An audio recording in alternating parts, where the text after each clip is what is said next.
नमस्कार, स्वागत है आप सभी का आपके अपने यूट्यूब चैनल पर। और आज मैं हिंदी विषय में व्याकरण में रस से संबंधित कुछ महत्वपूर्ण प्रश्न लेकर आया हूं आपके लिए, और जो कि आपके लिए बहुत ही महत्वपूर्ण सिद्ध होने वाले हैं आने वाले एग्जाम में। क्योंकि हम देखते हैं कि अब देख रहे हैं कि सीबीएसई का जो पैटर्न आया हुआ है उसके अंतर्गत इसी तरह के प्रश्न आपसे पूछे जाएंगे, जो कि ऑब्जेक्टिव वाले होंगे।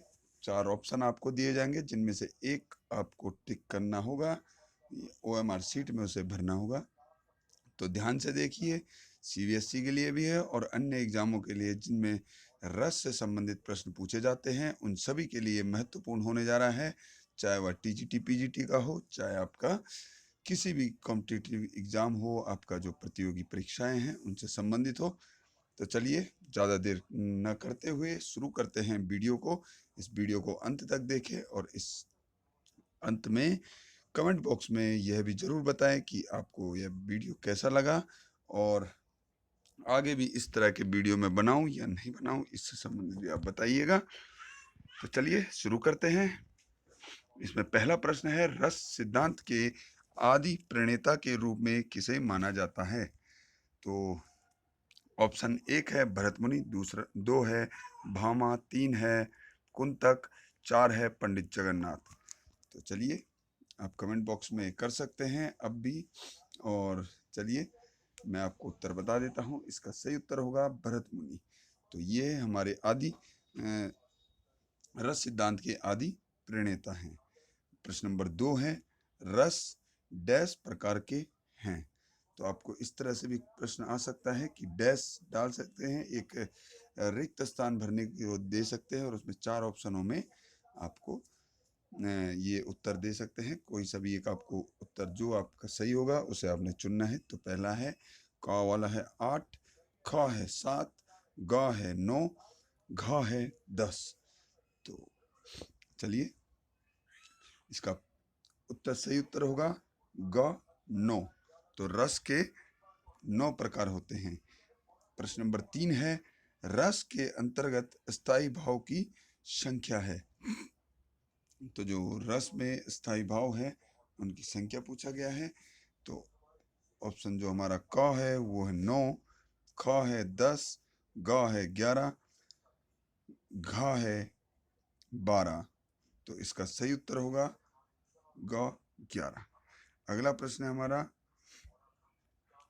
चौथा प्रश्न, और चौथा प्रश्न है, सर्वश्रेष्ठ रस माना जाता है? तो सर्वश्रेष्ठ रस किसे माना जाता है, ये भी एक महत्वपूर्ण प्रश्न है। जितने भी हमारे रस है, 9 रस है, 9 रसों में से जो सबसे सर्वश्रेष्ठ माना जाता है वह रस कौन सा है? पहला हमारा श्रृंगार, दूसरा है वीर रस, तीसरा है करुण रस, चौथा है रौद्र रस। तो रौद्र, तो इसमें सही उत्तर आपका होगा श्रृंगार रस। तो श्रृंगार रस को सर्वश्रेष्ठ माना जाता है सभी रसों में, 9 के 9 रसों में, इसलिए इसका सही उत्तर है ऑप्शन 1 श्रृंगार रस। दूसरा है हमारा अगला प्रश्न है प्रश्न नंबर 5, भरत मुनि ने स्थाई भाव माने थे? कितने माने थे जो भरत मुनि हैं? भरत मुनि जी हमारे रस सिद्धांत के क्या है, आदि प्रणेता हैं, जिन्होंने रसों के बारे में बताया था, सबसे पहले बताया था। तो उनके अनुसार रस जो स्थाई भाव है वो कितने हैं? तो स्थाई भाव ऑप्शन क है आपके लिए 7, ख है 8, ग है 9, घ है 10। तो इसका सही उत्तर होगा ऑप्शन ख 8, क्योंकि इन्होंने रस भी 8 ही माने थे, और इसलिए इनके स्थायी भाव की संख्या भी इन्होंने 8 ही मानी है। अगला प्रश्न हमारा प्रश्न नंबर 6, संचारी भावों की संख्या मानी गई है? तो संचारी भाव की संख्या कितनी मानी गई है? ऑप्शन 1 है आपके लिए 33, 2 है 50, 3 है 35, 4 है 40। तो इसका सही उत्तर आपके लिए है, जी सही उत्तर संचारी भाव की संख्या 33 है, 33 मानी गई है। प्रश्न नंबर 7 है कि अनुभव के भेद है? तो अनुभव के कितने भेद हैं, कौन कौन से भेद हैं? पहला है सात्विक, दूसरा वाचिक, तीसरा कायिक एवं अर्धर्य, या ऑप्शन 4 ये सभी। तो इसका सही उत्तर है ये सभी। अगला है, इसका सही उत्तर होगा। अगला है, आगे बढ़ते हैं हम प्रश्न नंबर 8 की ओर। प्रश्न नंबर 8 है, विभाव के भेद हैं। जो विभाव है उसके कितने भेद माने गए हैं? ऑप्शन क आलम्बन, दूसरा ख है उद्दीपन, ग है आश्रय, घ है 1 और 2 दोनों। तो इसका सही उत्तर होगा ऑप्शन नंबर घ 1 और 2, यानी कि आलम्बन और उद्दीपन।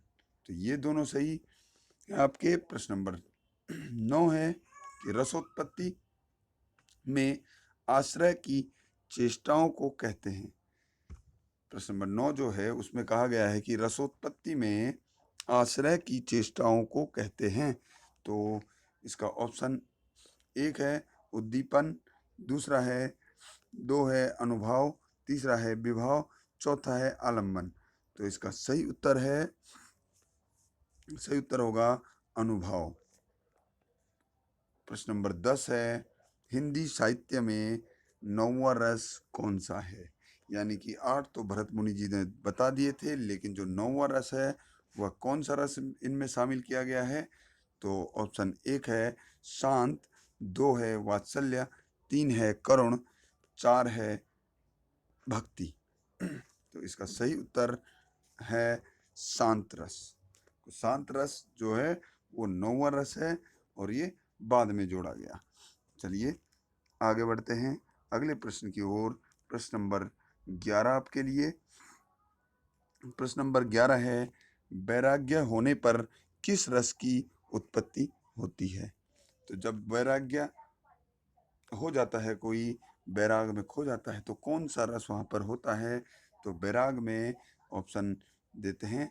ऑप्शन 1 है करुण, 2 है वीर, 3 है शांत, 4 है अद्भुत। इसका सही उत्तर होगा शांत रस। अगला प्रश्न है प्रश्न नंबर 12 कि कवि बिहारी किस रस के लिए जाने जाते हैं?